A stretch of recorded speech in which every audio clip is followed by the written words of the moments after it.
Diagonal, you're still gonna work your legs.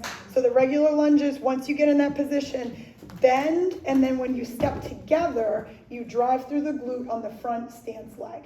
Okay, so when I step back, together, back, I'm sinking my back leg, so it's a little bit more work. I'm absorbing some of that force, come up, okay?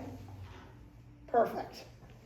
Okay, and now hold, and now bend both knees like I'm pressing on the shoulders. 3, 2, 1, together. Okay, does that feel good to everybody? Stay in your lane. Again, go low, but just remember, this is the side form. If you don't step back enough, and I'm doing 3, 2, 1, see where this is, you can feel the strain on the knee.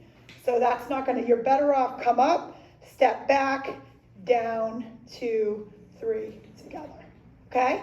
All right, so just do the other side real quick. Take inventory, where do I feel this?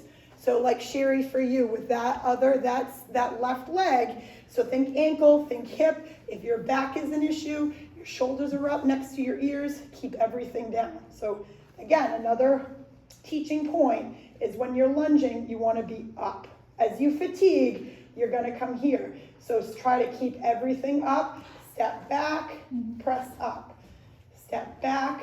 This is getting core too. So that's the thing. Don't think we got to do crunches to benefit from strengthening in our core, because when you move, if you don't fall over, your core is working, okay? So now hold that leg back.